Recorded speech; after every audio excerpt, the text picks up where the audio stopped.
Muy buenos días. Damos las gracias a la Dirección del Deporte Universitario por permitirnos este espacio. El día de hoy tengo el gusto de presentarles al doctor Ramón Hernández Jaramillo, que es residente de primer año de la especialidad de Medicina de la Actividad Física y Deportiva, el cual tratará con nosotros el tema de enfermedades por calor. Bienvenido, doctor, y muchas gracias. Muchas gracias por darnos este espacio y por permitirnos platicar de un tema que es muy importante para la salud en general, en especial para, dirigido a los deportistas, ¿no?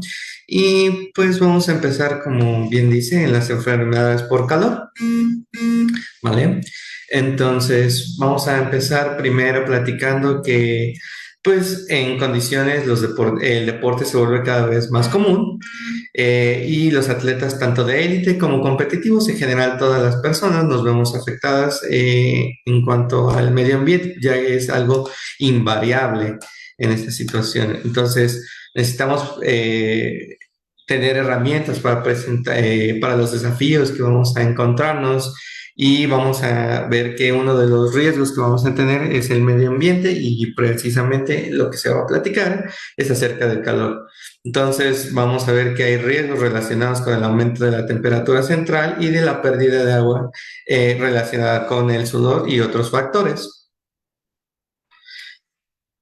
Nosotros tenemos una manera de hacer un balance de nuestra temperatura corporal, tanto por medio de la ganancia de calor como por medio de la pérdida.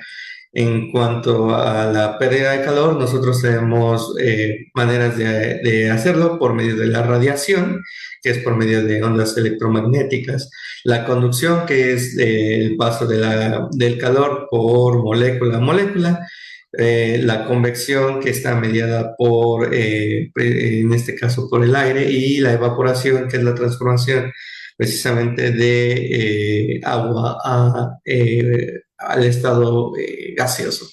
Y tenemos, en cuanto a la ganancia de calor, pues el metabolismo, la actividad muscular, las hormonas, el efecto de la comida, cambios posturales y en este caso el ambiente. Todo esto nos lleva a un equilibrio, pero cuando se rompe este equilibrio es cuando empezamos a tener estos problemas. Bueno, como sabemos los seres humanos, o como está platicando, tenemos procesos biológicos complejos que nos ayudan a disipar el calor. Sin embargo, cuando ya llegamos a cierto punto, tenemos afecciones que nos van a impedir o nos van a dar enfermedades que van a derivar en efectos adversos. Eh, Nosotros tenemos también una afección principalmente en el sistema nervioso central a partir de los 40 centígrados y vamos a tener que durante el ejercicio o en una temperatura ambiente, cuando hay una temperatura mayor a 20 grados, hay una excreción de sudor, pero este no va a ser suficiente o va a haber factores alternos como la humedad relativa, la cual nos va a impedir realizar el intercambio de calor de manera adecuada. Las enfermedades en general de calor podemos haber cambios de comportamiento, confusión, pérdida de la coordinación de los movimientos, convulsiones o en condiciones extremas, pérdida de la conciencia e incluso podemos llegar a tener hasta la muerte. Entonces hay medidas o hay formas en las que nosotros podemos evitarlo y vamos a hablar cada una de las enfermedades, ¿vale? Empezamos con enfermedades que son leves o moderadas, las podemos considerar así.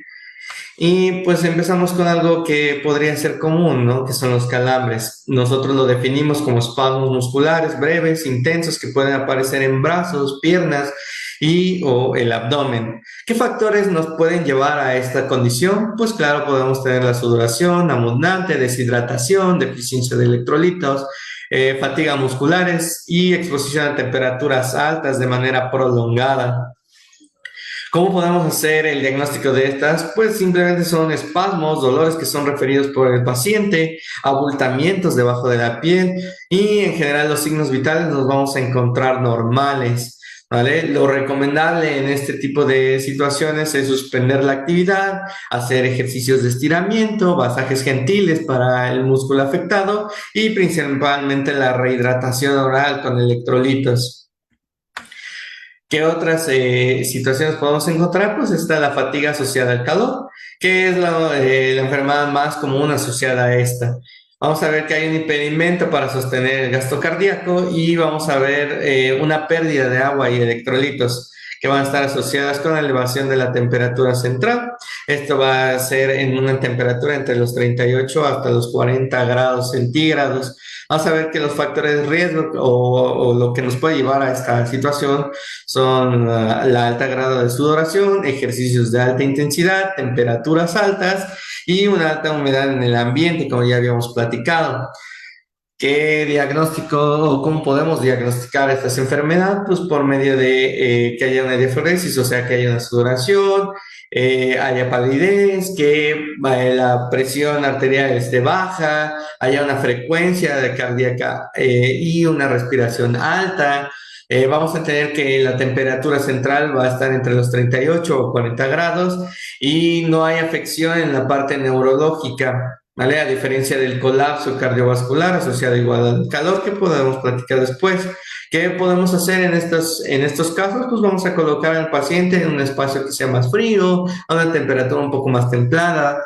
Vamos a mantener una posición que esté boca arriba. Vamos a remojar, remover el exceso de ropa, colocar paños fríos, administrar electrolitos dentro de la primera hora, ¿vale? Aproximadamente podemos tener entre 1 a 2 litros a los que podemos administrar y estar monitoreando el estado mental, la temperatura corporal, si va o no va a orinar y ya cuando nosotros lo encontremos estable, pues podemos mandarlo a descansar.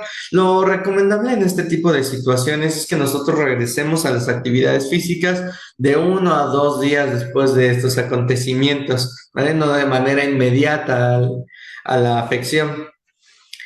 Tenemos también lo que es el síndrome por calor, que es la pérdida del conocimiento, acumulación de sangre en la vasculatura periférica, hay una baja del volumen, vasodilatación periférica y una disminución del tono vasomotor.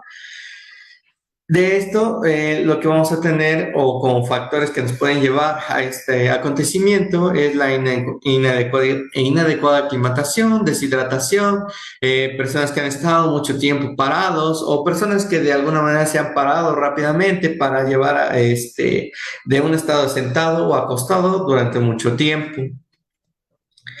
¿Qué podemos o cómo podemos diagnosticarlo? Pues es meramente clínico, pues es la pérdida del conocimiento. Vamos a tener pacientes con baja presión arterial.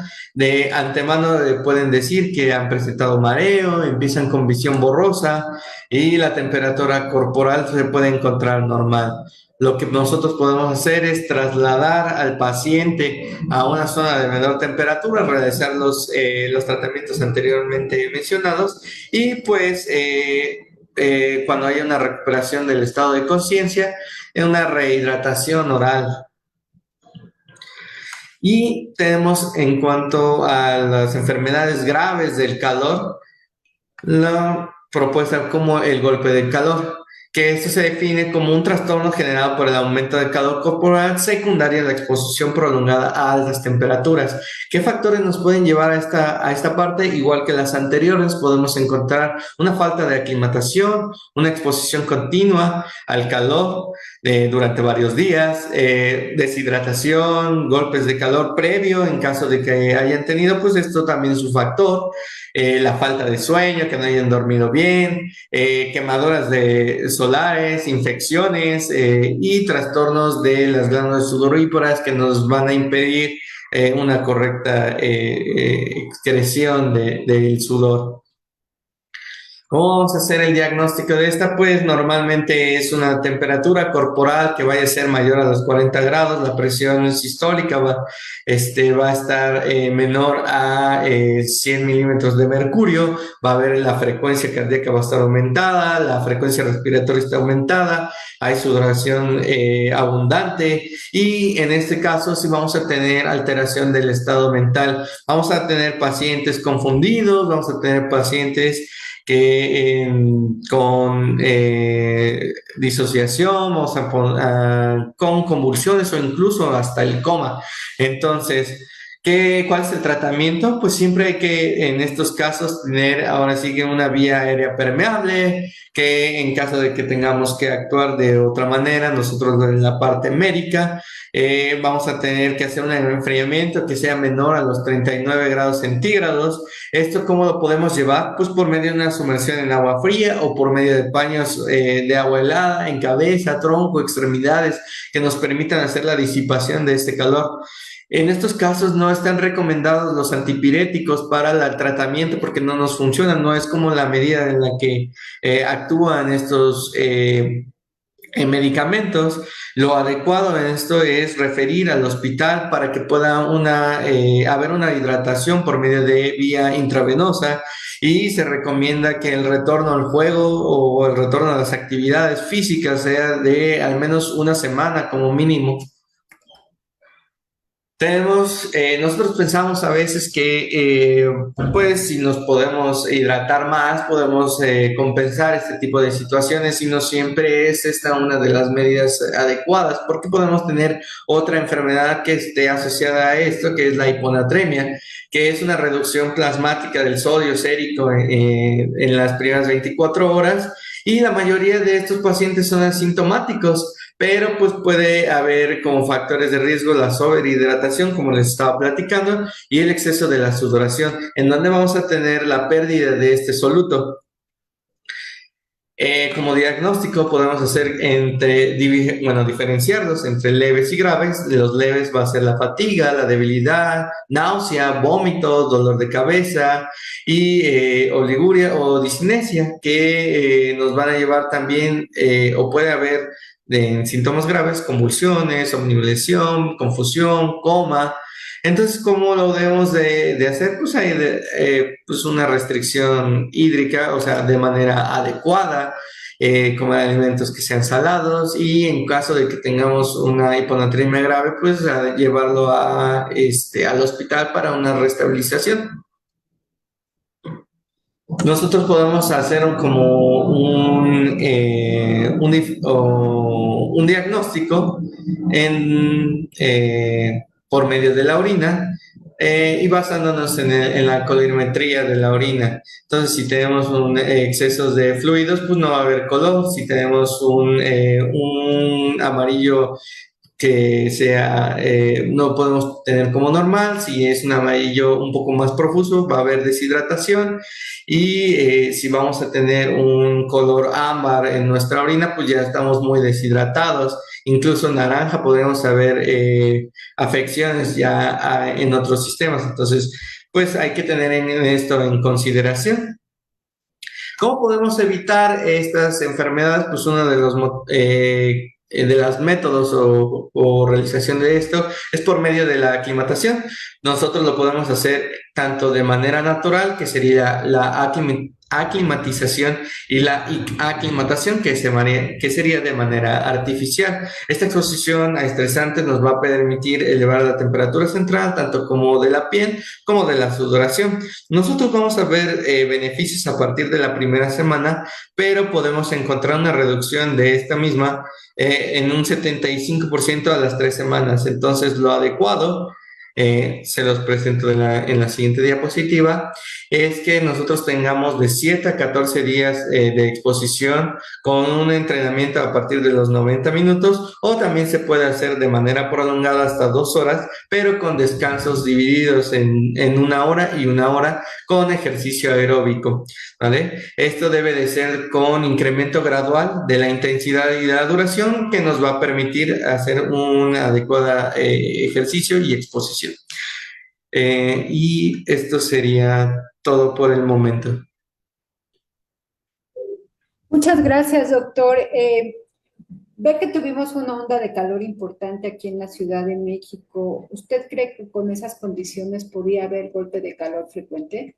Sí, claro, es las condiciones de calor, pues como habíamos mencionado, podemos empezar desde los 37 grados hasta los 40 grados, entonces ya hay una pérdida de ese imbalance y vamos a empezar a presentar las enfermedades de calor hasta llegar a las graves.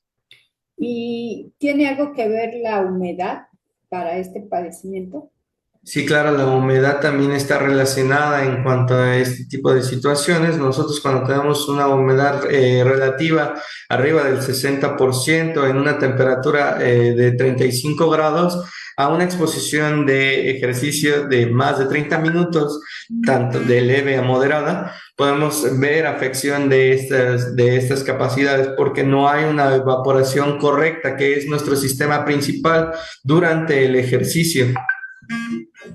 Ok, y ahora cuéntenos un poco de la ropa que se debe de utilizar. ¿Hay alguna recomendación especial para precisamente que podamos liberar calor?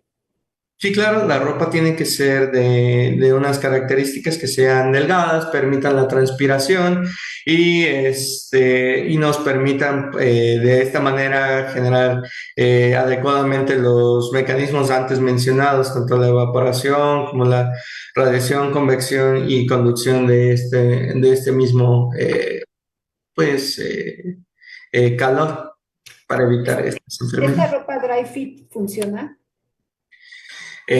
Sí funciona, pero como tenemos que buscar precisamente estas características para generar estas condiciones.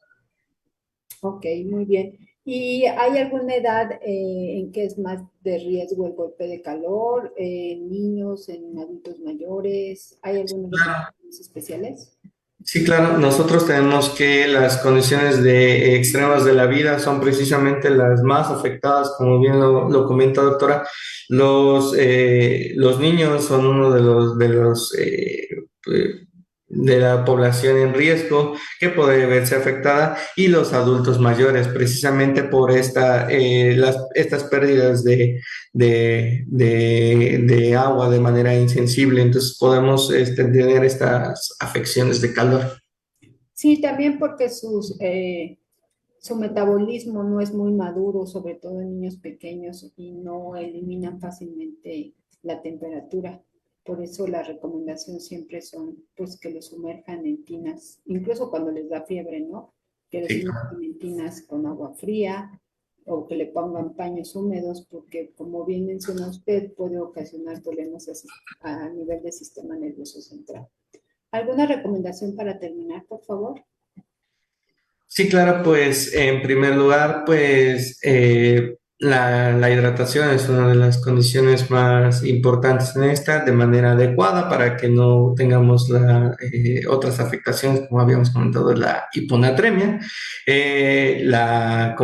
dijimos, la adecuada ropa para realizar el ejercicio que nos permita hacer este intercambio de calor y pues claro, en caso de que nosotros vayamos a hacer hacia un lugar que sea más cálido, pues tener estas aclimataciones al calor, como les estaba comentando, pues de una manera adecuada, mínimo unas 2 semanas de exposición previa para el calor o los 7 días para las adaptaciones parciales de esta misma. Justo la aclimatización. Muy bien, doctor, pues muchísimas gracias. Damos las gracias a la Dirección del Deporte Universitario. Igualmente les comentamos que si tienen dudas al respecto o quieren más consejos para este proceso, pues pueden acudir a la Dirección de Medicina del Deporte, donde podemos ayudarles con mucho gusto. Muchas gracias. Muchas gracias a todos.